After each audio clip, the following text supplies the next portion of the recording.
Hey everybody, and welcome to a special episode of the Ask a Cycling Coach podcast presented by TrainerRoad.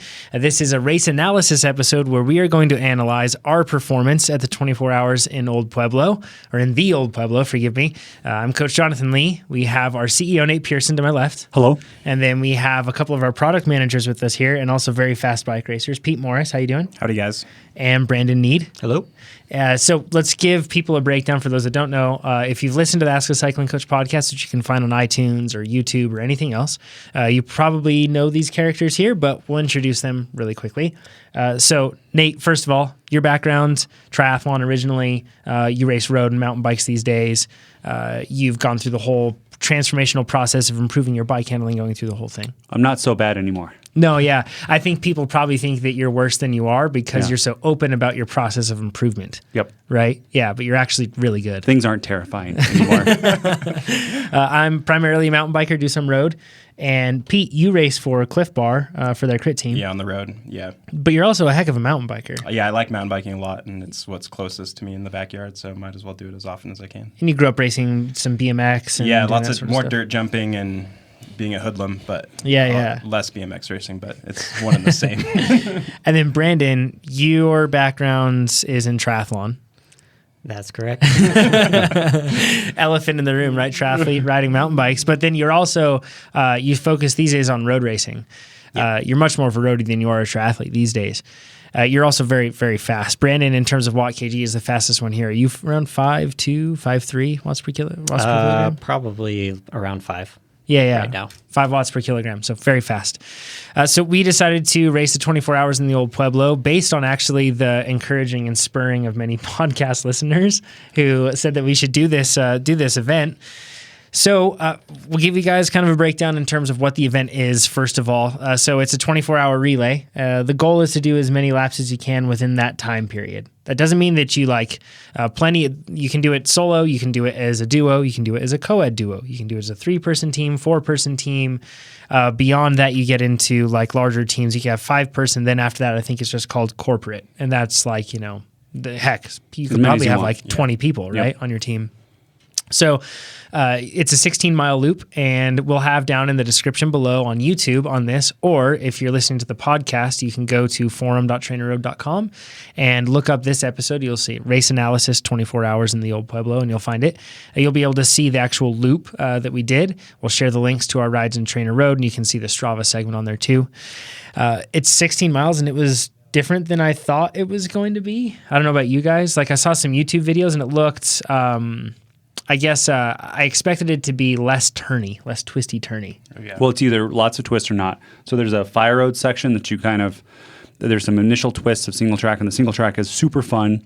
It's not technical, but it's very flowy.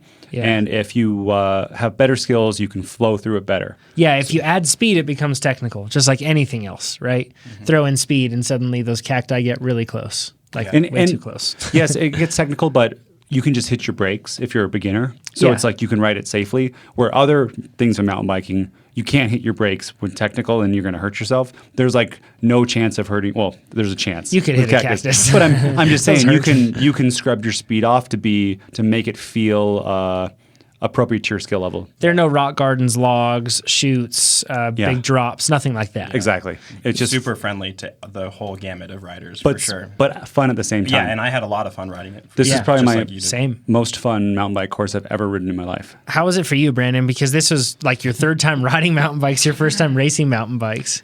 I'm relieved you guys said it was a little bit technical because for me it was like, okay, yeah. If you go fast, this can be kind of scary. Yeah. At least a little bit. The surface was different than I thought, too. We had a ton of rain coming into it, and it made the dirt on pre-ride day like Velcro. You could have been riding slicks, and you would have had good traction. And then once race day came, the winds were really strong. It was pretty cold, and it dried out, and it kind of had like little BBs on top of a really hard surface. Mm-hmm. And through those S-turn sections, it was extremely technical for me because it was basically a constant 2-wheel drift. So I was drifting my rear wheel. Were you drifting too, Pete? Yeah, and I ran a little too much pressure for the dry day. Yeah. Yeah, it was scary. We'll get into that in a bit. Like all of us, I feel like we all ran probably too much pressure on the first lap, right? After that, we adjusted and changed it around. Before we get into a lot of the specifics, we should probably cover the polls. So in the forum, we had the 24 hours in the Old Pueblo thread. You can look it up there. And we put up a bunch of polls. Some of them are pretty fun and some surprising results in this one. So first poll was, who will be the first one to hit cactus? Coach Chad came. And Coach Chad was just there drinking beer and hanging out, and he was on that list for cactus. He was second. Actually, in our group, our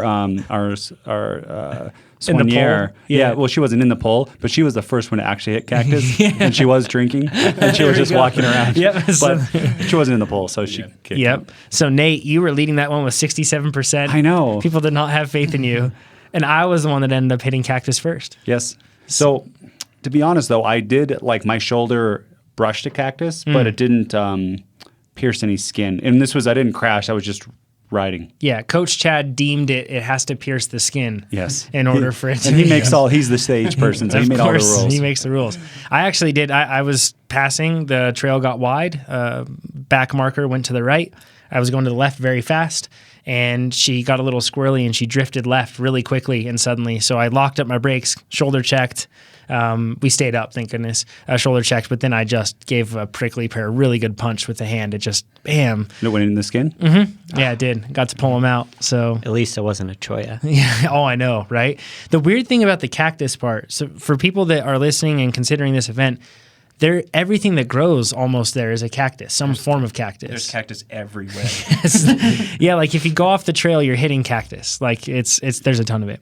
Fastest single lap time, I had 56% of that vote. People voted me for the fast one. Brandon, they had you in second at 23%. It was actually really close between us. Nate, who had your fastest lap was a 102.58. Okay. And that was your second lap. Your first lap, you crashed. Yes. And that is why it wasn't your fastest lap. Yeah. Brandon's time was? 104.33 for his fastest. And then your time and Pete's time? My fastest was 108.01 and Pete's was 109.47. But to Pete and I, you have to say this. Yes. The start order makes a huge, at least on this course, huge impact on your times and if you're at night or during the daytime. 100%. So I was walking around and a listener, by the way, thanks to everyone we met. It's great meeting you. A ton of them. It was super so fun. Great. Yeah. Yep, you're never interrupting us. Never. Yeah, it was great. You were coming up to the RV, hanging out. We were out on course. You were saying hi. Everywhere else, it was awesome. And if you are, we'll tell you. I think there was one time I said, I want to keep talking to you, but I'm going to get ready for because I'm up next and I have 20 minutes. So we can just keep talking during that. But so on these courses, if you're the first person, you have to run. You do a little bit less. That's really hard to tell. But overall, the fastest laps were usually the first lap from teams. Mm-hmm. But Jonathan, you want to talk about your first lap experience? Yeah. So this race has a Le Mans start, which means that you run to your bike. And I thought that it was going to be like 100, 200 meters, maybe. We all did, right? We were talking about that 200-meter sprint to our bikes. Yeah. I was like, okay, that won't be bad. And it was like, it was around like a fifth of a mile. It was pretty long, so way longer than I thought I was going to run. And in XC shoes, which I was in, which were really stiff, and they don't run well when it's an extremely hard packed dirt road. If it was soft, it would have actually been easier. But being hard packed, it's kind of scary, and I was actually really scared of breaking my ankle or like rolling an ankle. There were a lot of people who I overheard talking about, maybe I'll put on some running shoes and leave my bike shoes at my bike. I saw people doing that. That was an option as well. I don't know if it ended up being faster or not, but that's the safer way though. So if I was doing 24 hours, I would totally do that because then you have less chance of rolling an ankle. Yes, I think that the first person to the bike did that, but then he was probably like the 40th or 50th person to get out of the corral area. Yeah. So what you really need is a triathlete with tri shoes already on the bike. Plugged in. I know. I saw another tactic by people using enduro shoes, like ones that flex and you can run in, using that for the first lap. But everyone that was doing that, they were really slow runners compared to the fastest people. So I'm not sure how it shook out for them. But I just ran in those. It was a really long run, and that made it really hard. That has a profound effect on the rest of the lap. I just couldn't, I never felt like I really kind of caught my breath, and being with the front group, it was really, really fast after that. So the other thing I feel like that I noticed was on that first lap, we kind of had the thought that it was important to have the best skilled rider like because you might be bumping elbows and making passes. But honestly, because this course starts out with I'll call it the gas line to keep it PG. They have another name for that section. It's a really wide dirt road that goes up and down. You have plenty of time to sort into position. And you did not have to be an aggressive rider. I think it makes most sense to have the fastest, like best power to weight ratio basically rider first. On the first leg. I don't know about you guys, but yeah, because after that you were sticking with the group. You were trying to just hold on to wheels, or you were, bridging, that sort of stuff. Fastest overall lap time still. I think it's still that, because Brandon is a whole watt per kilo more than you, and his time was right around the same. Yeah. So it could go either way. True. You guys are kind of very equal, so it could have gone either way with you guys. Rider skill definitely plays into it, but it's not like a person has to be super aggressive. But yeah, for my lap, I think my bike was like crowdsourced built, like it was like built by a handful of people. No, it was built by one guy. But the axle I think the axle was like mostly tight, but not super tight. And I think that once we got into some serious race business, then it started to wiggle loose. And I noticed my shifting starting to get bad. And then I noticed the handling starting to get bad. And I was like, I think my rear axle is coming out. And right then the wheel, like I got a ton of flex in it, and I fell in a ditch, and then got up, waited for some folks to give me multi-tool. Yeah, you didn't have a multi-tool? One mistake? No, and that's another thing. We had this I thought the riders meeting was going to be short. And it was really long. It was really long. And I figured noon is our start time. And he was like, okay, everybody has to be down there by 11 with their bikes to get it into position. So I had like 15 minutes to get from the race village up to our RV, changed, ready, and down. So I didn't think to bring my multi-tool, and I should have. But that kind of threw me out Did you bring one to Old Pueblo, though? I did, totally. Okay. Yep. Yeah, I did. So I forgot what I was going to say. Yeah, so I guess let's move on from that into the next thing. No, let me go with the laps still. Okay, cool. So on these kind of laps, we had two very fast people start out. So when Brandon went, he was pretty much at the front of the race. He's a second lap person with other fast people, and you probably got past a few times, but you passed some people, right? Yep. Oh, yeah. But then you guys were so fast by the time that Pete and I started. We were on our third and fourth lap, but we were passing people on their second and third lap. Yeah. So, Pete, how many people do you think we passed? I'm saying hundreds per lap, between 300 and 500 people per lap. So when you seriously, because 4,600 racers did this to give people an idea. We'll get more into passing later, but when you can think on single track, and some of it's open, but on single track, passing 300 people on single track, it slows you down. Yes, and it's hard. So for Pete and I, we were 4 minutes slower than you guys about. I bet if we had clear stuff, it would have been probably mostly close. I mean, you had a faster lap, but if you didn't crash, you crashed and had to wait for people. So that's why you went slower. I'd argue that it would be best to put your most comfortable rider in terms of bike skill and like moving through packs or making aggressive passes if needed, that sort of thing. I feel like they should go third or fourth. Yeah, and that's if you have an extra polite rider, probably don't put them third or fourth. Yeah. Right? I mean, really, that's the difference is you could see people making aggressive passes and people waiting their turn, and that's a big difference over 24 hours if you really care. Yeah, we should talk about passing right now. Let's do it. So passing, so this track, or this race also has more single track than I anticipated. A lot more. I thought it was going to be way more double track, but a lot more single track. So single track and passing, especially when you have a 24-hour race, there's a ton of lapping going on, wide ranges of abilities. It's complex, and everybody definitely the rule of we all just need to get along. That definitely plays into this for sure. Nobody needs to make any dangerous passes, anything else. For sure. But I figure it's probably worth some time. Hopefully, what we can do is recruit you listeners to kind of spread this as spreaders of goodwill and good practice to other people. When I say a dangerous pass, it doesn't just come down to the passer to make it dangerous. It comes down to the person that's being passed as well. So something that I noticed is that I would come up on a lot of people and they would and holding your line is better perhaps than shifting into your line, but at the same time, they would never move over. So I had a bell on my bike, and about 50 meters, 100 meters behind them, I would start dinging it, just occasionally. And then once I would get close enough to where I feel like they could hear me without me yelling, because you don't want to yell at people. then I would say like coming up behind you whenever there's a safe point to pass. And many times there were plenty of safe points to pass, but they just weren't interested in pulling over, right? And they just kind of held their line stuck in the center of the single track. So then it was up to us to make a pass. When there's cactus lining the course, that makes for not only a sketchy situation, obviously, for the passer, but also for the person being passed, right? Yeah. Go ahead, Nate. What happens is, so if you maintain your speed and you expect the person to pass to come around you on an opening, those openings usually aren't very big, and it can be hard to accelerate fast enough. And then when their opening shuts down, they have to come back in. So what can happen is you can collide. And I think we saw, I think you saw too, some of the really fast people do that and collide with people. Oh yeah. I think everyone gets passed, and everyone passes people, like everyone. Totally. I think the safer way is the person who is going to get passed. When you pull over, you slow down and come out into the other area. Totally. Because you can always slow down a little bit more, and then the person that's faster goes by. And that's you can also, when someone's coming up, you can do that. You can plan it earlier, and it makes it even safer then, I think, for that person to go through. And then that way you don't have two collision of bodies. Yeah, I would kind of give like a sprinter's gap almost, like we talk about in criterium racing that you've mentioned, Pete. So then I could have some line of sight. Exactly. And then I could see where to pass a person. Then I could build up some momentum, make the pass quickly.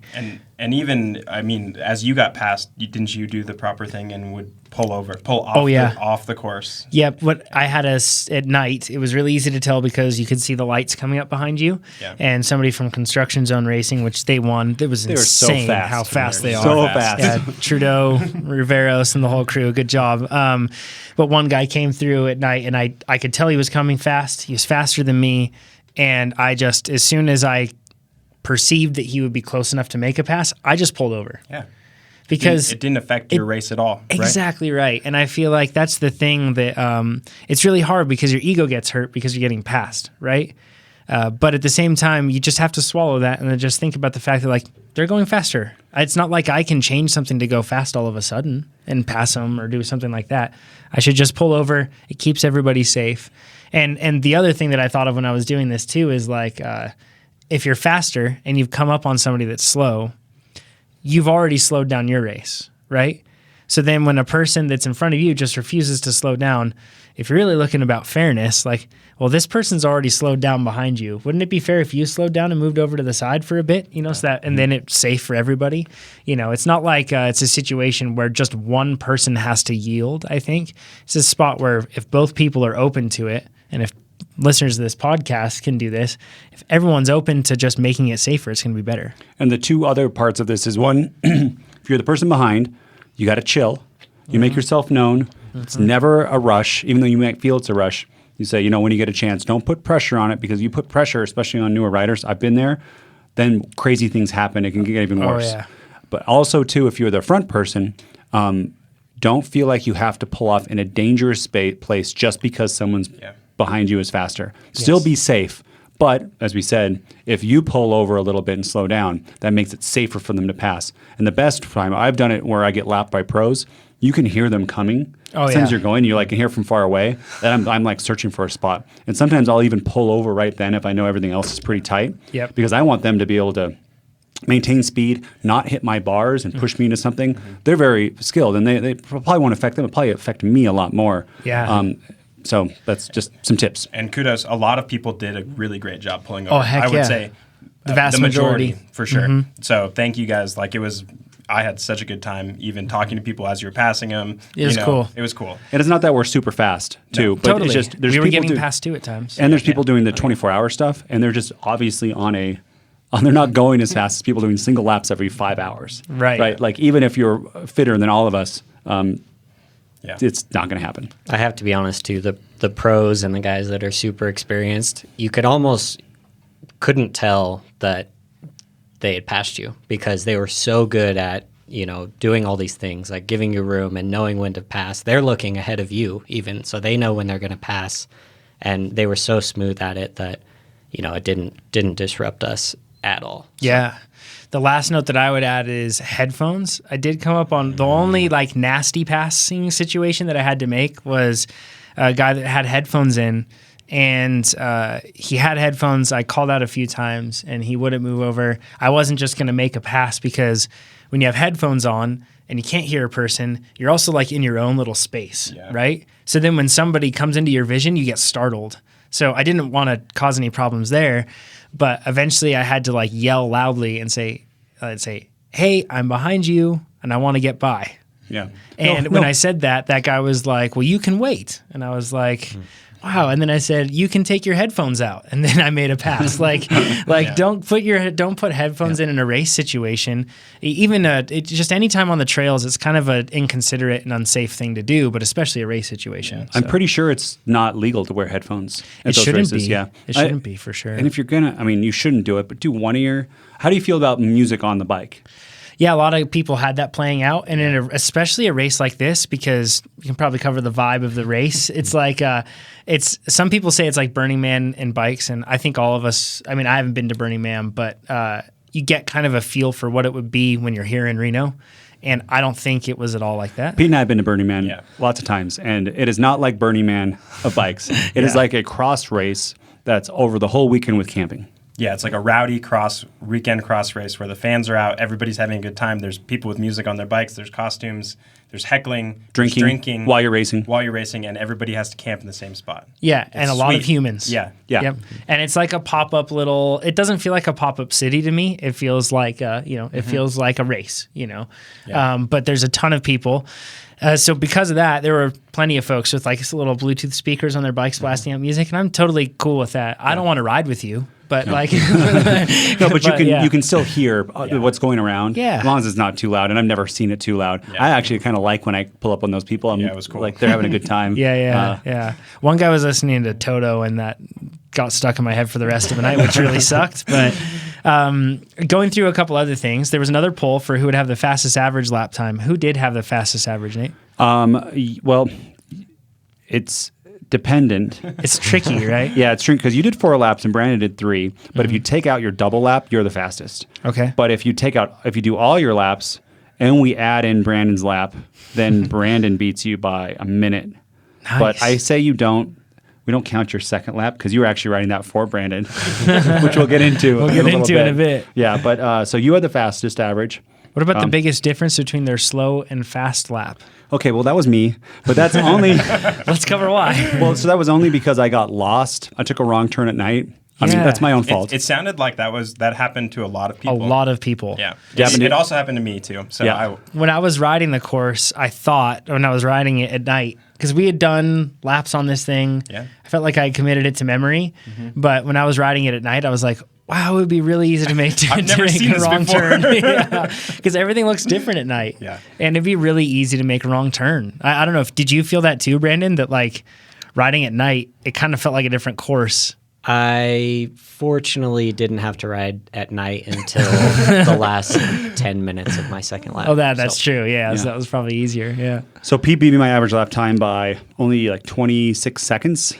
But I had an 8-minute detour. And the most power I put out of the whole course was the way out of my detour. Going the wrong way. As fast as you possibly could. Yeah, it was a fire road, so that was bad.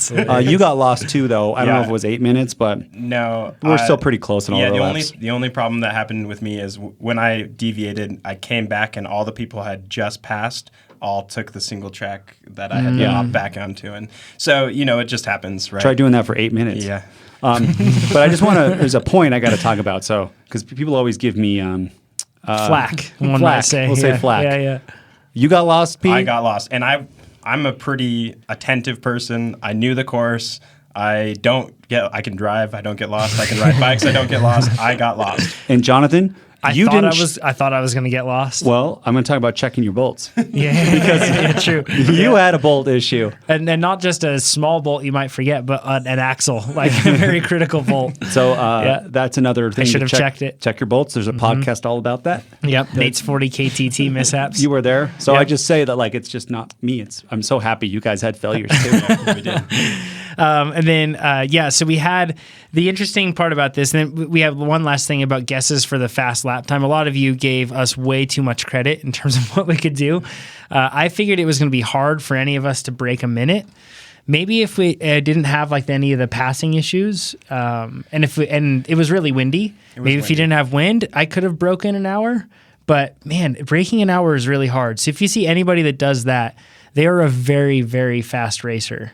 And one of the things that was a big takeaway for me is going 95% and going 80% and going 100% didn't get me that much difference on my lap time. Yeah. So I could do an hour 20 probably for a long time, but man, I couldn't break an hour and 5 if you paid me. It's super hard. It's impossible. Yeah. So, yeah. We should cover some of the logistics, and then we'll kind of do a run through on what happened in the race. So there are plenty of ways to get to this race. We chose to fly into Phoenix, and I guess along those lines, we packed our bikes in bike bags and flew with them on Southwest. There is an airline fee. We paid it. We didn't use any Ninja boxes to try to hide things or anything else like that. We had one podcast listener, I believe his name was Gordon. Yeah, Gordon. Yeah, he shipped his bike with bike flights. They used FedEx. It didn't show up in time. They were hoping that it would show up on race day morning, and it ended up just getting to Phoenix, and that was it. But that was basically at race time. They couldn't go get it. Yeah. And he had his helmet, his shoes. He had like everything. Lights, nutrition. Everything in that box. And he's a 24-hour racer. Yeah, so he ended up missing it, which is a bummer. But for me, it's less about like the medium that you send it with, because ours could have gotten lost in the airlines. Oh, yeah. I think more than anything, it's more about like some principles you can learn about sending your bike. We're going to have Gordon's case educate thousands and tens of thousands of people, so that never happens to them. Yes. You have some tips because you've done this before. Yeah, so we use bike flights, or some of us use bike flights pretty regularly. Some of us use Ninja cases, things like that. One of the biggest takeaways is plan for it to get there so early. Like a week ahead? Like a week ahead. Week is safe. Then you pretty much can't mess it up. We usually do 5 days. The other big help is if you ship it to a bike shop, then they can build it and look over your bike right when they get it. And why is that important?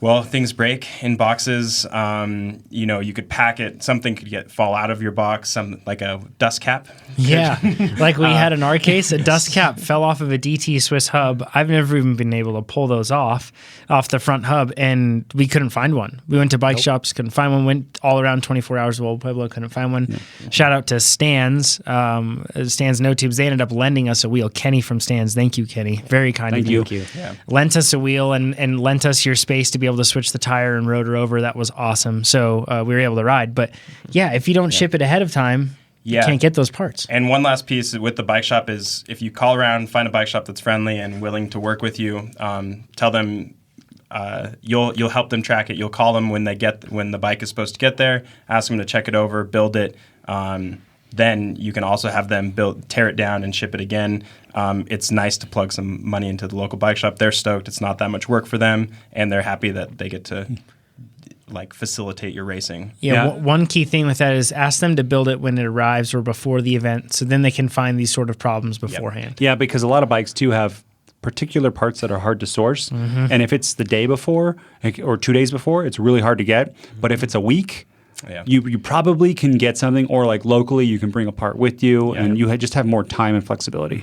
I think if you don't have the luxury of sending your bike and all your stuff super early, if you can at the very least bring your helmet, shoes, and pedals with you along with your carry-on baggage, it's fairly easy to get a hold of a bike. Right, you can find a bike to rent. If you absolutely had to. Yeah, that's smart. And I'm bad about that. I always end up putting my helmet, shoes, and pedals in with my bike, but it is a good idea to keep it with you. Especially if you're changing flights and stuff like that. Fortunately, we're direct, so thank goodness. So then we went from Phoenix to Mesa, where we rented an RV from RV Rental Outlet. I know these are all details that matter for this sort of race, but hopefully there are things that you can apply to the whatever race you're doing. We called ahead and ended up getting an RV, and that's extremely important for this race. All the RV and all the RV places are sold out. Basically, so if you don't get that RV with plenty of advance, then you're just not going to get one.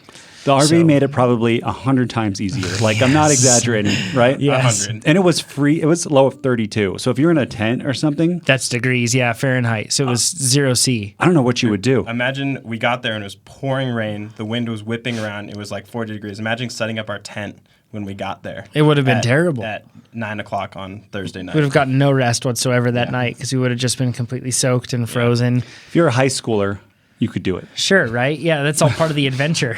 So when you get wrinkles, don't get an RV. I love camping and I love bike racing, but mixing the two is complex, I'm on board with that. right? Yeah. So we got a 36-foot RV. It was great for a team of 4, and then we had 2 other people with us. I feel like anything smaller might have been complex at times, but certainly doable. Anything larger, I feel like wasn't necessary. No. But the one thing was a 36-foot RV was kind of hard to negotiate. Hard to He's drive. an MVP for that, for driving. Yeah. I drove. It was just really like there are spots at 24 hours in the Old Pueblo that are kind of hard to navigate on the road because of ditches, off cambers, boulders, that sort of thing. Rip little step that came out on our RV. But if you have an RV, you can park lower than we did. It's just when we showed up, it was dumping rain, dark, foggy. There weren't a lot of people. It was chaos. We had no clue where to park. Yeah. So we parked too high. We could have parked way lower and avoided some of the trickiness that happens with an RV. So that would have been a whole lot easier. We were also told by some local folks to to go down through a town called Florence. But if you're in an RV, it wasn't the best road. It was like, it was 2-lane with no divider in the center and like very limited line of sight with rain, fog, wind. Yeah. It wasn't the best. So we'd recommend taking the 10 down to a road called Parklink Drive and then going to the 79. That was and if you're going during the day, it was absolutely gorgeous too. It was really cool. So that's what I would say on the RV stuff. Also get there Thursday if you're doing this race. Do not get there Friday. It's not Thursday worth it. or earlier. Yeah, because we showed up or on Friday when we woke up, like everything was taken. And so that's, you really want to get there early for sure. And I feel like it just helped us because we weren't stressed that day. You know, like we had to fix Brandon's wheel problem, but once we got that fixed, everything was sorted. We were done. We were in camp. It was ready to go. So that was nice. And then that also, doing this whole process allowed us to stop in Phoenix to get food. Because once you get out there, you can't get anything other than what vendors have, which is like pizza, really good pizza. Really good. And, other like vendor food. Yeah. So there's no grocery store or anything that you can go to like that. Tucson's about a little over an hour away, I think, but not really a convenient trip. Yeah, it's further than driving directly there. Mm-hmm. So let's go into the race. We decided to have the order be myself, Brandon, Pete. Nope. No, Nate, then Pete. Yep. I don't know how I don't know that, but that was, and the plan there was to have the more experienced racer, myself, go first to deal with those issues. We've already covered why we think that's probably not quite as necessary. He's just being really fast. Then Brandon, we knew Brandon would have a lot of power, so he'd be able to maintain that high position. And then after that, we figured we'd let the cards fall where they may. Yeah. It was probably good to have you being comfortable with like passing and bike handling and all that stuff later on. So yeah, and I rode more laps at night, I think, and I didn't really have any problem with that. Except it was cold. That's true. Certain positions ride more laps at night. Yeah, the third position, I found out, rides the most at night. Yeah. We didn't get to achieve all of that riding, but yes. I made a little spreadsheet about when times come in and stuff, and for us, doing around 110 laps and around 120 or something around there. Yep. Night, the third position gets the most. So when you do your own 24 mountain bike race, that's something to keep in context is I wouldn't have put me to be the most night rider. Yeah. Right? Or maybe I would have switched Pete and I around because Pete would have then had one more night lap and I would have had like a dawn lap because your skills are better at night than mine. Yeah. First thing, learning from my first lap. So the running was hard. We already covered that. But then once Nate, you held my bike and you're tall, which is fantastic. And you were able to wave hands, but we communicated on where my bike was and I dropped my bike off. Those are really important things because you show up and there's literally like 1,000 people running toward 1,000 bikes. And it's really easy to not know where your bike is. And I figured, I was like, oh, okay, my bike's toward the end on the left side. I knew that. But once I got there, I was like, I have no clue where I am. It felt entirely different because there were so many people and I had runner's brain, if that's such a thing. But then once I got onto the bike, it was full on like pace line sort of stuff. I was on Alexi Vermeulen's wheel for quite a while. And then we were working in the front group. That's a World Tour pro. Yeah, we were working in we were working in a group and it was going really well. But then separation happened. And then what happened is one guy. Did you drop him? No, joking. we got split in half, and a fast group went up, and then I was basically second wheel. And when I was second wheel in that position, I tried to bridge around the guy that was going easy. He dropped back, and then it ended up being everybody on my wheel, and I stood out there for too long, meaning like I was on the front for too long. Because it's a really long section into a headwind, and I was giving a lot of people a free ride, and I never recovered. The run into that, I never recovered for the rest of that lap. So with this sort of race, I feel like, especially on the first lap, try to ride it like a road race and don't be the guy that's, doing hero pulls. You should be the one finding wheels and hiding in behind. So that's what I learned from my first lap. Brandon, is there anything that you learned on your first lap in particular? You set a pretty fast lap time. I learned how to turn on a mountain bike, kind of. No, I kind of went into it with the mentality that I was going to go all out the first lap and then go hard the second lap. And then at night, I wanted to just kind of settle in and relax a little bit. So, yeah, I gave it everything I had in the first lap. And like we said before, speed makes everything a little bit more technical than it seems. So I did, unfortunately, go off course a couple times. But already by that point, there was definitely some separation. So I didn't pass a ton of people. I didn't get passed by a lot of people. I was already pretty much by myself. So you already have to start thinking about, okay, in these headwind sections, got to tone it down a little bit. Yeah. Yeah. Pete, you had something to talk about pacing because this race, there's nighttime and daytime riding, and you went a little bit easier on your first lap. Yeah, so since everybody on the forum thought I was going to blow up, I was like, well, I'll go 90 or 95% on the first lap, and that way I'll save a little bit. And I did do that, and my first lap didn't feel that hard. I guarantee you I wouldn't have gone any faster on my second or any slower on my second and third lap if I would have gone as hard as I could on the first lap. It wouldn't have slowed me down at all. Why is that? You're tired, right? And then the lappers and the cold. I think you can ride each lap at more or less 99% as hard as you think you can go. Mm-hmm. I mean, all within the realm of possibility. We're not going to go as hard as we possibly can, but in the thought of doing hour and 15 minutes, pretty much as hard as I can go on a mountain bike, I think you're going to degrade over time, and that's the way it is. The other part about it is it's at night, and I feel like you automatically backed it off a lot more because you couldn't see ahead as much. Yeah, it happens. It just happens. You can't put as much power out. So almost like your night laps are automatically like you turn down the volume a little bit. Yep. Something within that too, we're talking as a team of 4. So keep that in mind. We're not telling you like solo people to do this or a team of 17 or something. But I recovered better than I thought I would have. Meaning that like I didn't feel great when I went out for my second lap, but I put down a faster time. Yeah. And I feel like I rode it way better. So like even though like that hour to hour 15 mark of the lap times that fast people are likely to do, even though it feels really tiring and exhausting, the 3 hours as a team of 4 that we had in between that, I was surprised at how quickly my body was able to recover. And we had like I definitely, as soon as I got into the RV, I started taking kit off first thing, forced myself to get out of a chamois, get into comfy recovery clothes, and I laid down in my bed first thing. And started eating. Yeah, I even ate a whole pizza in the bed. There's a picture of that on the forum. Yeah, you can see that. Oddly enough, I do feel like that 3 hours in between is a nice sweet spot. I think if it gets much longer than that, then you start to kind of really get almost too recovered, and to the point where it's harder to come. It's harder to come back. Yeah, come back after you're so relaxed. And I'll say I thought the time went by faster. I'll agree. I did feel pretty good, but man, that 3.5 hours is so short. Yeah, in my brain, I was like, this is way too short. But then I would get out there, my body would do better than I thought it would. Because, it felt so short every time. When you're sitting in the RV, it's like 1 hour of veg time, that. Can we make this 12 hours, please? Yeah. Yeah, because, how soon would you guys start preparing for your next lap? Like how much time? An hour before. Yeah, I would do an hour.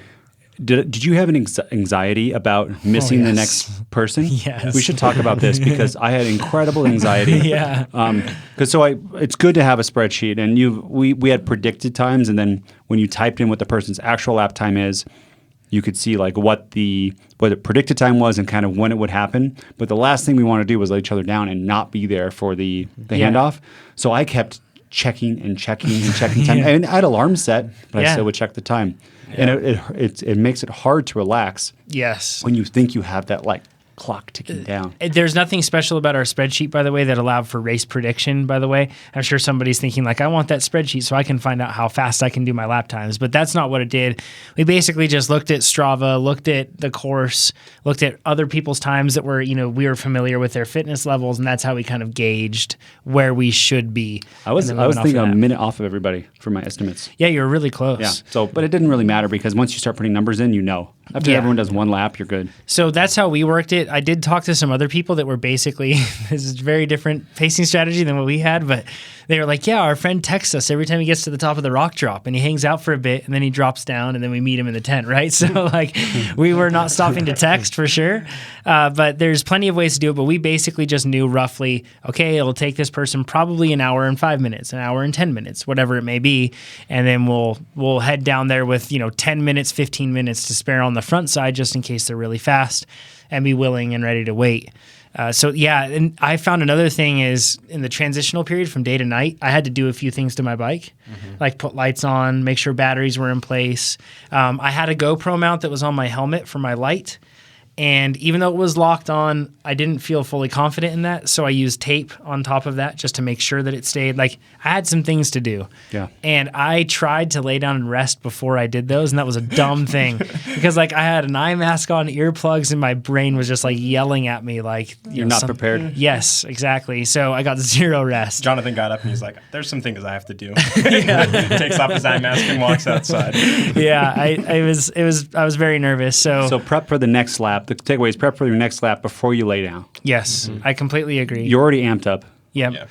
Yeah. On the recovery side, what did you guys end up taking in usually in between? I kind of had some consistency, but Nate, you're famous for eating a lot. You burn a lot. What did you try to eat in between them? I think I did cream of wheat and oatmeal. Like 2 servings of cream of wheat? I think 4. 4. Yeah, normal with brown stuff. Sugar, and then you add raisins into it too. But I was doing a good, 200 grams of carbs or something. It was a good amount.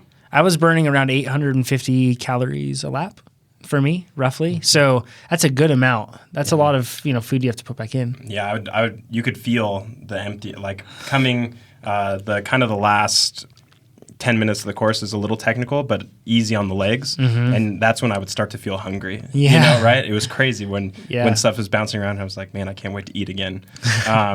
I went oatmeal most of the time. I had like a kind of a nut mixture, some oatmeal, raisins, sugar, maple syrup, and it was enough to keep me going. Chipotle bowl, that was awesome. Yep. To have that, to have a little bit of meat. Yep. After the first lap, I did pizza and pasta. After the second lap, I did donuts and beer. I did do donuts. We'll get to that why in there also. I think I ended up doing a bowl of cream of wheat. After the first lap, I did a bowl of cream of wheat, a peanut butter and jelly sandwich, a bite of an apple, and something else I think in there too. The second lap, I ended up doing a full pizza, a bowl of cream of wheat, spaghetti, and I ended up also taking in something else. And then on the bike, I was drinking a bottle of Martin, which is roughly 90 grams of carbs, I think.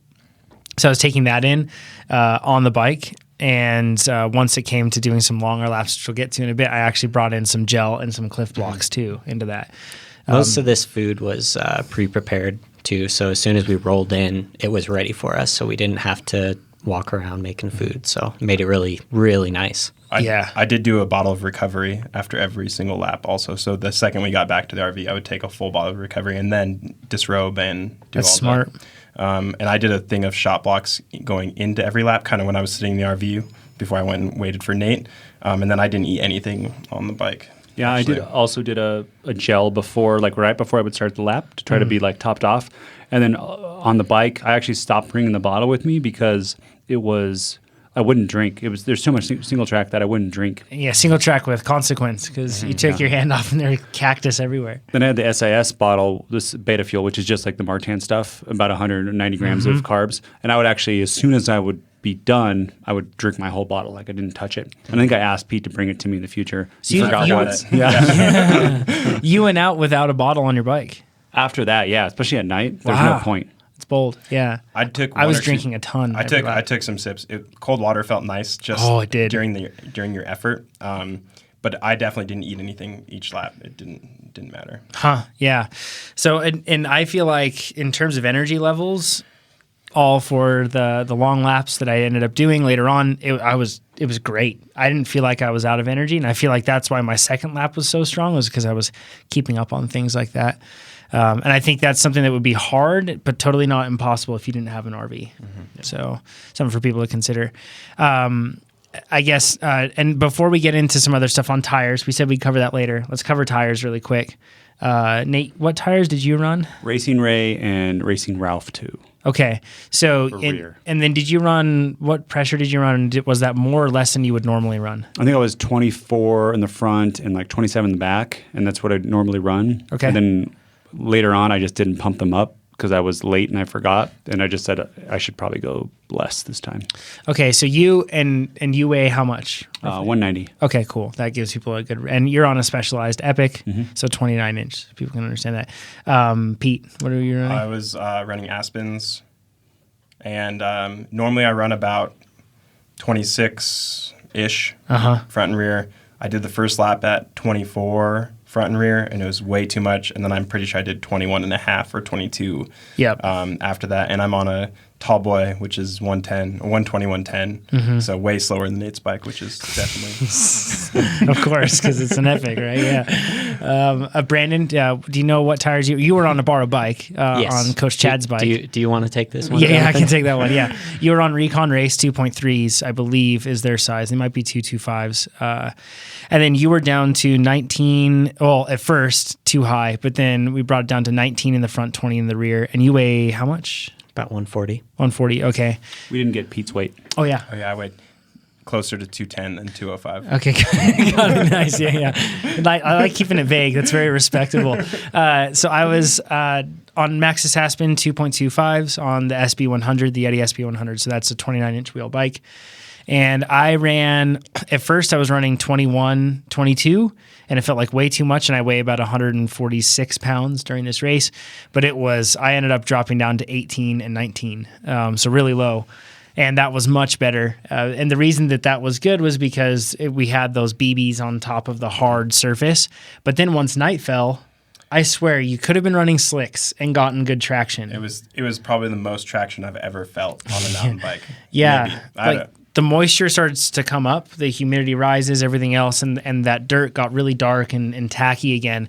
And at that point, I actually ran a little bit more pressure because what I found was that it got such good traction that it introduced too much lateral shift in between where your tire has traction on the contact patch and then your rim. And when it was such good traction that it simply would not let go, I actually wanted to have a tire that was a little bit more stable. It introduced like a level of instability Like into squirm? it. Yeah, squirm. Yeah. Yep, exactly.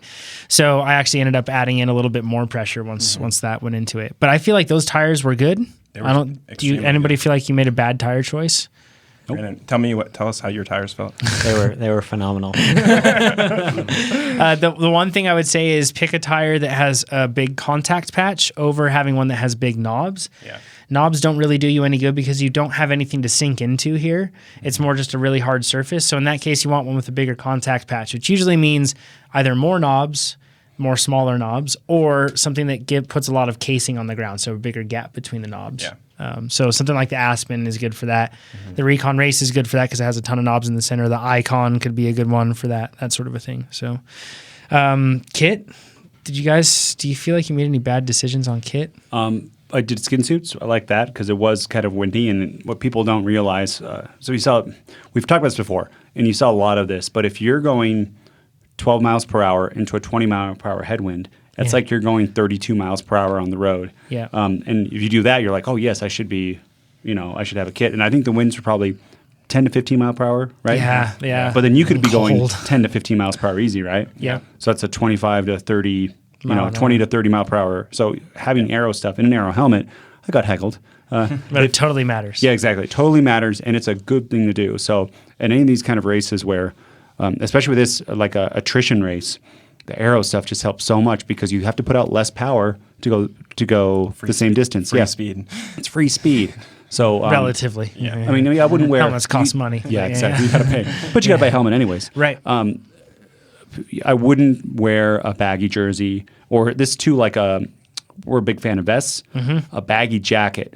That is like. That's like the biggest one that'll worst. soak up a ton of soak up watts. so many watts. So what we would do is vests. Jonathan had 3 vests on at once. It was really cold. And arm warmers. And that if you buy them small enough, you have to buy them tight. And there's some vests too that are stretchy. Yeah. And that's probably the better kind, right? To get Mine was stretchy. You can see the pictures on the forum. You'll see that it's very form-fitting. It's not like a baggy vest that was flapping in the wind. Mm-hmm. So. And the other thing, a big shout out, is I had a thermal kit. And a thermal kit at night when it's cold, it was 32.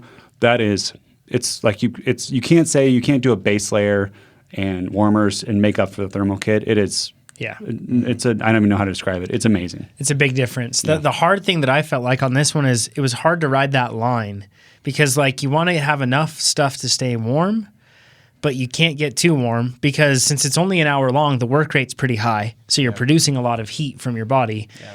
So I didn't find that line where I could have, and I'm usually really good at layering, I'd like to think, and I could not find that line where I would not get sweaty. And that was the hard thing for me, was that I would get sweaty, and then that wind was so chilly, then I would get really cold. And something we thought of that may have played into this is the fact that the winds were almost coming like directly in opposition to the majority of the direction of the course, or like directly in line with it. So when you were heading out, it was like a brutal headwind. And then you'd turn, and in all the technical, tight, twisty stuff that you'd have for a really long ways, that had a tailwind. So you really build up a lot of sweat there. And then you go up the final climb with really strong cross headwinds, and that would just chill you to the bone at that point. And that I got extremely cold at night and too cold to really recover from. I was freezing. I have a lot of body heat. I have lots of good clothes. I brought a ton of clothes. I think it was just the work rate and the cold temperature. You can think of it like when you are on the road and you do a big climb, you get all hot and sweaty, then you descend and you get freezing. Yeah. So the same thing was happening here. And another key thing is, as soon as you're done with your lap, you need to hightail it to a warm area. If you were going back to a tent, I don't know what you would do. A fire hopefully you have a propane heater in there. But because what you don't want to do is sit out and wait and like talk to people about your lap and how epic it was. You got to get out of your cold clothes and put warm clothes on because you will not. It's hard to get warm again once you get so cold and like your body temperature, like your core seems like probably doesn't, but drops a few degrees or 1 degree. Yeah, it's hard. It's really hard to get it back up.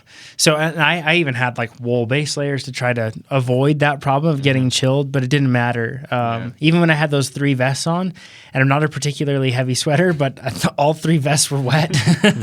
So like, and I put on double arm warmers because I didn't have a jacket and I didn't want to wear a jacket. Yeah. Still, it was really tough. But the one thing I feel like we all it was just hard to kind of solve that problem. That was a tough problem to solve. But one thing I feel like we can all agree on, it was really nice to have a fresh kit every lap. Yeah. Fresh everything. Fresh base layer, fresh tops and bottoms, fresh vest even, because like your vests were wet or hang them out. That's a luxury though. I reused arm warmers and stuff. I was fine. They dried out in between. And I actually wasn't cold during the race. Yeah. I don't know. What kind of gloves did you have? The Rafa Windstopper ones. Oh, okay. I didn't have the winter ones, but just like the whole race, I wore Windstopper ones. I did shoe covers, which you guys didn't do. Wool socks, and you guys both did that. Base layer. The really key thing I think I did was a thermal skin suit with a vest. Yeah, the thermal skin suit is amazing. I had a winter base layer on for the nighttime laps, and that was nice, but it was still cold. It was freezing. Yeah. Lights. Should we talk about that? Sure. Yeah. So who's first time riding at night on this race? Brandon and I? Yeah, definitely first time racing at night. Yeah. Oh, yeah. Yeah. So that I'd ridden in the night a fair amount, and I've raced or done a road relay race at night, but never raced a mountain bike race at night. But I've anticipated a big drop in speed. That's just had to happen. At least from my experience of riding at night. And the thing is, when you ride at night, even your slower pace feels so fast compared to, because everything just happens quickly at night. It's a different perspective on everything. But we use different lights. So you use the same light setup, and I used a different one. The one I used, it's a company called Jet Lights, but they're not around anymore. And I think that we just cleaned out the last of the supply on eBay today. But they're really good lights. What makes them really good is the fact that they have lithium-ion batteries that you can just swap in and out. So you can charge them, then you can swap a battery in and out. I know it's super handy to have like a USB rechargeable light. It is, but until like you don't have enough time to charge that light in between laps, or it doesn't last long enough going through that. So there's some key takeaways if you want to go at night. Let's do it. One is make sure you test how long your batteries last on high. And I think in the temperature, that's the part too, because lithium-ion batteries, when you get in a cold temperature, they don't last as long. Totally changes. Yep. So I didn't know about any of this stuff. I assumed that the batteries Jonathan gave me would work for a whole I lap. thought they would too. So we had one on my helmet and one on my bike. And before the last descent, the last climb, my main battery light goes out. And the other one on the helmet doesn't really work very well. So that got really scary going down, descending on that. I was fine. But that's a key one is you guys told me, oh, yeah, afterwards. You should be. Did you know this? That advice afterwards. You're like, what you should do is on your light is you should have them low on the slower sections when you're climbing, and then you should save that battery power for high when you're descending. Yep. That would have been a great tip. Before that lap. Yep. And so now everyone has that tip. Yeah. That you should be modulating your light. If you're not absolutely sure, it can last on high the whole time. So Garmin has a cool thing where their lights actually tie into their GPS or to their head unit. And then based on speed, the intensity of the light changes. And I've tried it before, and it actually works really well. But the lights themselves aren't the best in terms of the beam they cast. They're kind of squared off in some spots. You guys had Light in Motion Stella, I think, or I can't remember the names of them. But we'll put the links to the exact lights that we got in the forum. Here's another pro tip: is don't assume that your lights will recharge fully if you drain them all the way between the laps. Yes. So we plugged them in right away, and you're talk about anxiety. You already have the time anxiety, then you're watching that thing blink, and there's an orange blink and then a green blink and then a green solid. Orange and Yes. oh no, I'm so screwed. I got 20 minutes good. until my lap. Yeah. So you might have to have two different sets of lights. Yes. And luckily we had a charging setup for this to happen. Again, if you're in a tent, you have to bring battery packs. Very, very hard to do to recharge all these lights, but I would have actually brought two sets of lights. Another one, pro tip, this is probably less people, but some people have experienced this. I've had LASIK. I have a little worse vision at night. Okay. I'm sure other people listening have worse vision at night too. I would have done two lights on my handlebars and a stronger light up top. And you had 1,000 lumens on your head and 2,000 on your bars. Yeah. And so that's saying something, because for us, it was fine. It was enough light, but that just shows that if you see on a review when a guy says it's 1,000 lumens, it's plenty, it doesn't mean that it's plenty for you. You may actually have, less light sensitivity. I feel like I was outrunning my light. That's nerve-wracking. Yeah, it's not quite far enough ahead. Yeah, you're trying to look ahead in the trail, but you can't see what you have, so you kind of slow down. Let's talk about angling your lights. I think that's an important thing that people probably miss. I actually had to, the first half of the race, I angled my light differently than the second half of the race. How'd you change it?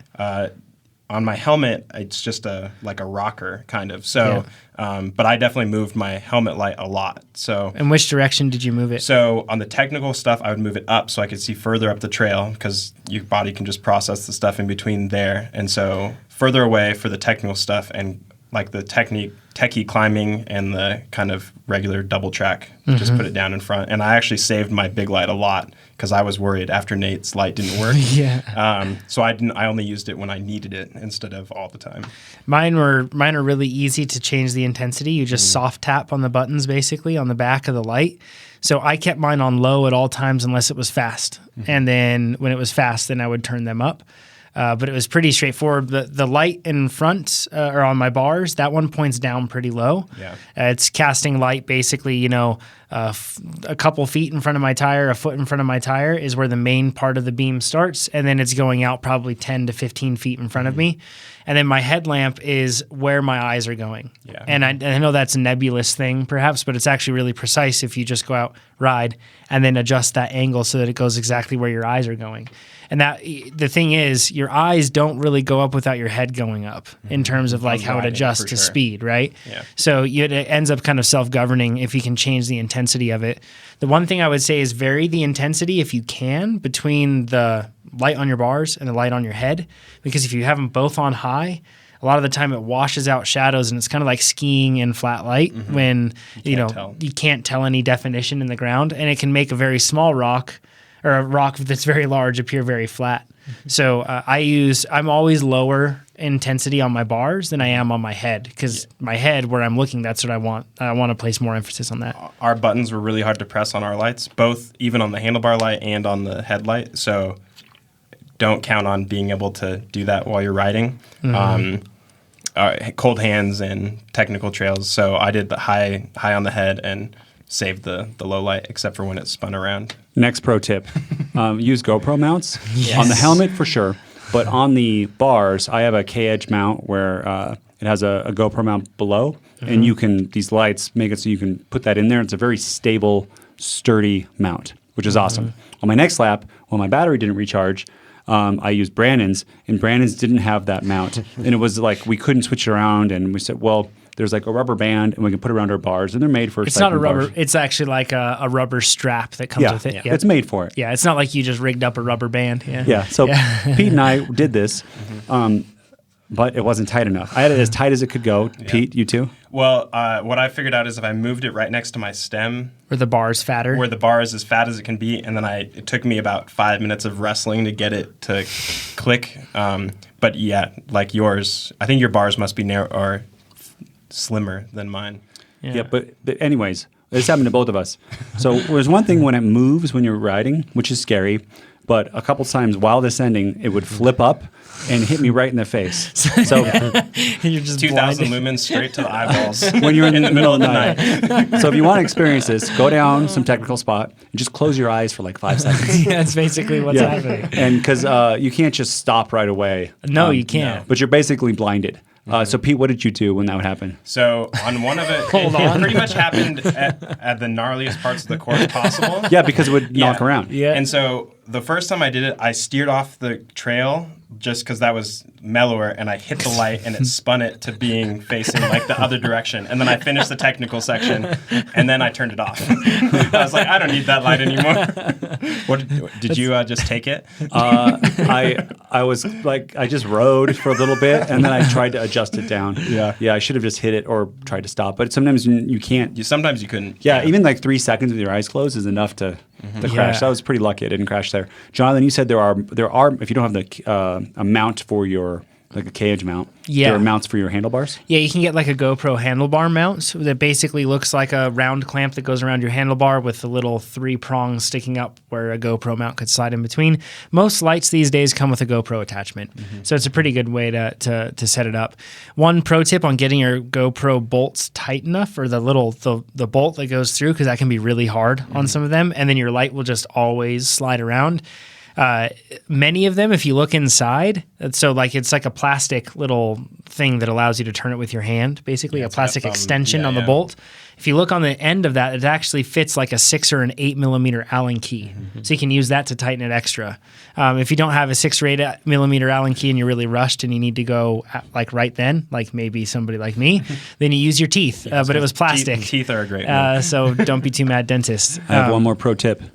For riding at night, you need clear glasses. I did not have those. I asked to borrow someone. They said, "Are you going to make them sweaty?" And I said, "Probably." So I didn't ride them. But my eyes, like, it blinds you.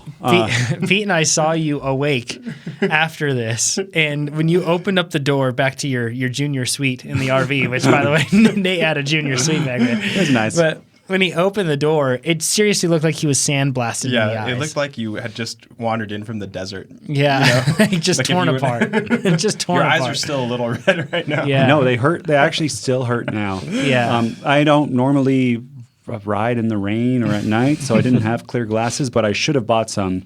I could have even gone to like Home Depot. They Just like, gotten some safety glasses. exactly, because they're pretty much the exact same thing. Yes, yeah. What you want is the impact resistance, especially when you're mountain biking. So if you do fall, you have some eye protection. But the ones they have there, they're clear. You don't need any like special lens, like change Oakley thing.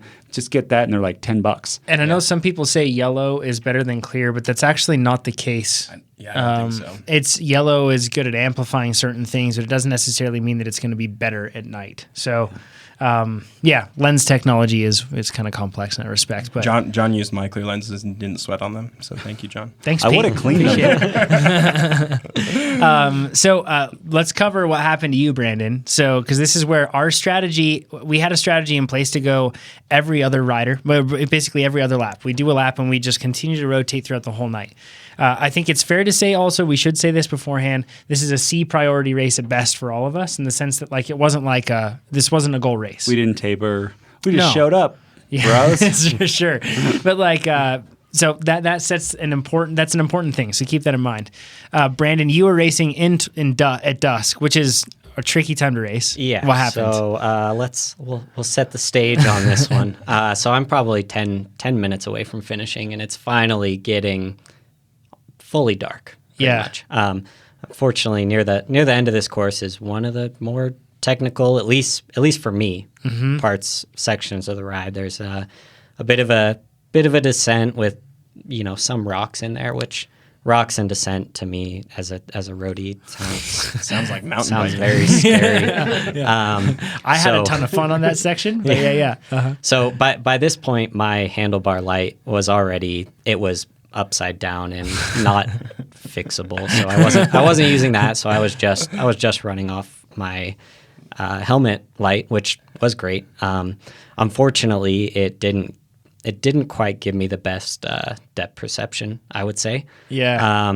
So I'm coming down the descent, and I kind of hit a bump that was much deeper than I thought it was. Kind of get jolted forward, and of course, again, as a unexperienced roadie or triathlete or whatever you want to label me, I grabbed my brakes. Yeah. So shortly after that, I'm supermaning, and landed pretty good on my shoulder. We thought you may have like separated it because you tried to lift it after that in the RV and it didn't even go up past a certain point, and then it's very clear there was a point of no return. You're like, oh my gosh, no! Like you dropped it. So it was like a hard hit. It wasn't a soft crash. It was a hard slam. Yeah, it was a good one. Yeah. He doesn't dare break the camera lens of the gun show here by raising his sleeve, but I think that was something that none of us talked about.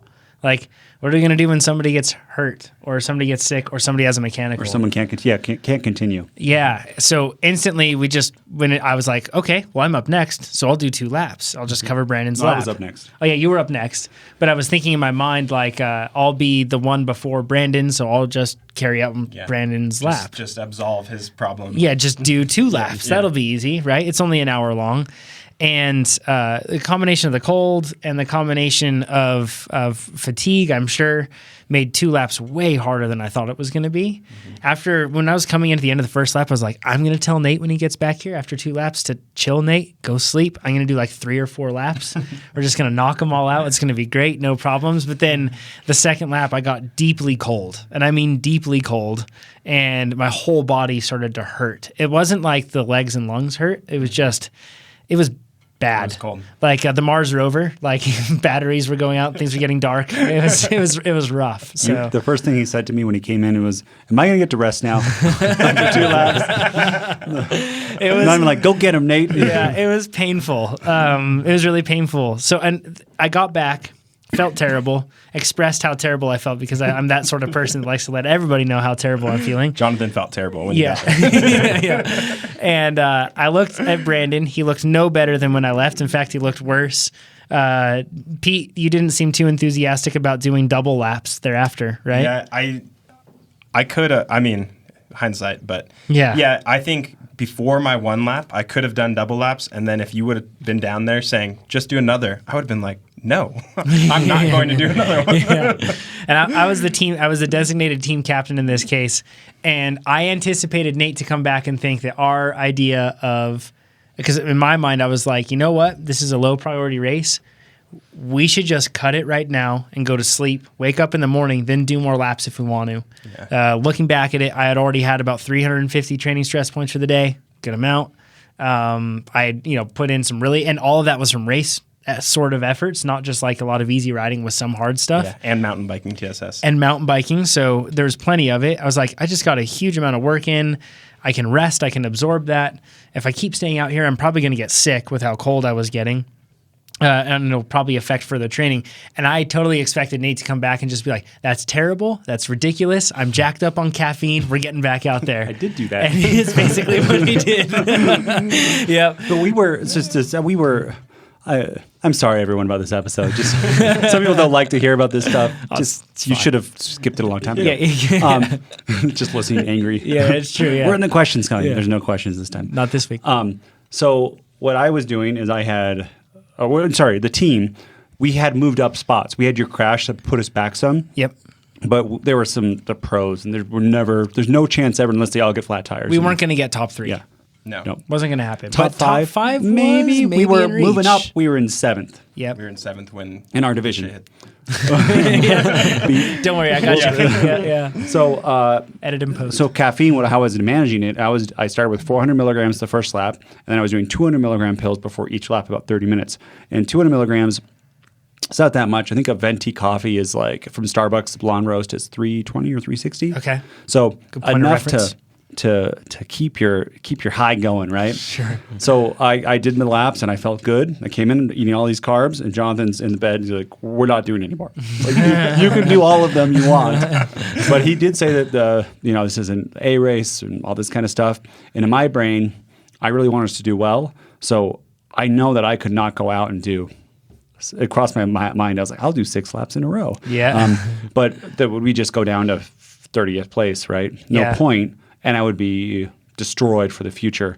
I thought about you and I, Pete, switching off laps. I did think about it too. I peer pressured Brandon to do more. Because was there a little bit of fear too after riding at night and crashing? Oh, I Had to think have so. been. Had to have been, Absolutely. for Yeah. sure. Because you came out in the morning, you rode. Yep. So physically you were fine. But at first, I think that you had a lot of initial swelling because your shoulder would not move, or like you couldn't move your shoulder past. And then after resting, then it got to the point where it was better. The best time to test it is not at 32 degrees, a mountain bike course, third time mountain biking, 3 a.m. Yeah. 3 a.m., where he's Totally. only had 10 minutes at night riding and a crash happened. Right, That- exactly. Yeah, that would not be the best. So we made the decision to sleep. Except I have all this caffeine, jerks. So a shout out to, you can take L-theanine, which is an amino acid, and that can combat some of the jitters. You can read all about it. It's from what I've read, is a safe thing to take. It can be calming. People take it's on a lot of like sleep drug stuff, but don't listen to me. Read about it. But I took maybe 400 milligrams of L-theanine to try to relax. I stayed up for another 3.5 hours watching Russian Doll on Netflix, and then went to sleep because I was I'd planned to stay up the whole night. Yeah. But anyways, that was. And It was disappointing, but I'm kind of happy we did it because I feel way better now. Right. That's the thing. Like, so with 24-hour racing, I feel like a lot of people feel like they need to be out there all 24 hours. However, I think all of us can agree there were a lot less people on course at night than there were during way the day. less. Way less. So I'm sure there were a lot of people that did something similar to what we did in the sense that like they rode as much as they could, they slept, they got back out there and kept doing more laps when they wanted to. But the point is, with the 24-hour relay, you put in as many laps as you want to in the end, right? And in our case, we just had to step back. And I think this is an important lesson for people is for prioritizing races because all of us are competitive. And, I thought top 15's surely safe. Like we could get top 15, right? Yeah. And then I thought a stretch goal would be top 5. If we could do that, that would be amazing. Top 10 would have been awesome too. Yeah, right. So, and we all got really excited by that one, right? And especially as we started creeping closer to the top 5. But it's important to like set back because for me, I have bigger plans this year than just a single race or just this single race. Yeah. So it's important to step back and get perspective. And I think that we made the right choice.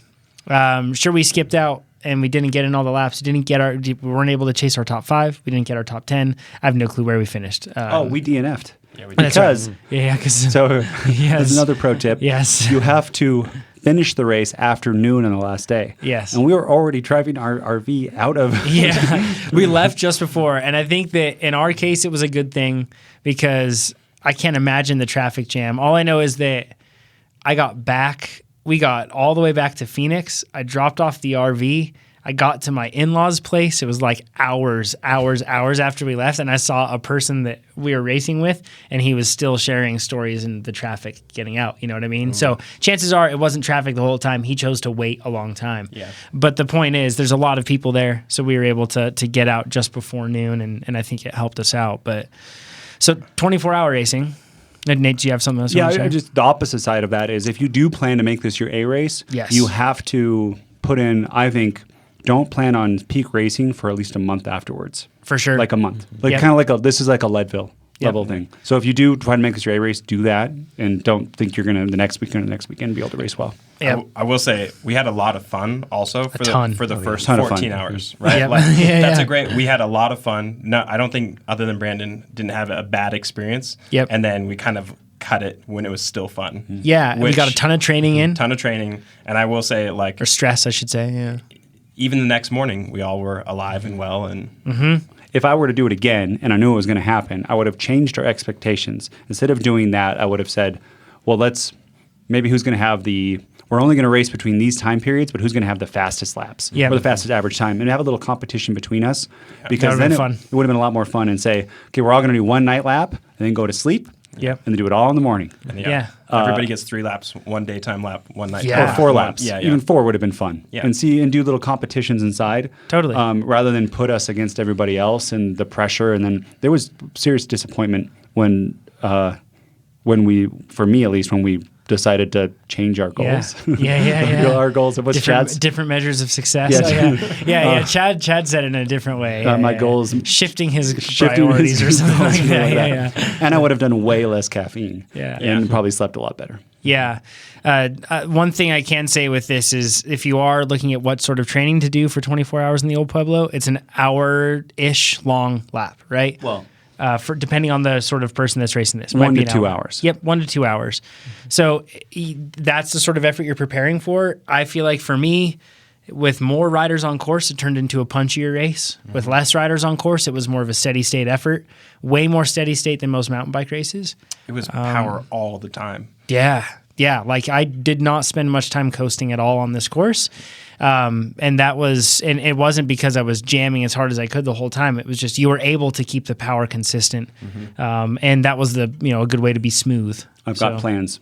So these are the plans I think you should do. So we saw base 1 and 2, general build, and rolling road race. Yep. I think that's the right combination for this kind of thing. And then if you're going for 24 hours, I'd probably do Century and maybe Sustained Power and Century. Yeah. But for any like teams like that, is do what I just said. I'd say cross country marathon isn't a bad choice too if you're planning to race it with a bit more surge, which I would say the more skilled, more high powered athletes are probably going to race it more steady. Yeah. And I would say that the riders with less fitness, relatively speaking, like power to weight ratio, are probably going to end up being more surgy or less technical skill, right? I felt like it was all out or not pedaling at all. Yeah.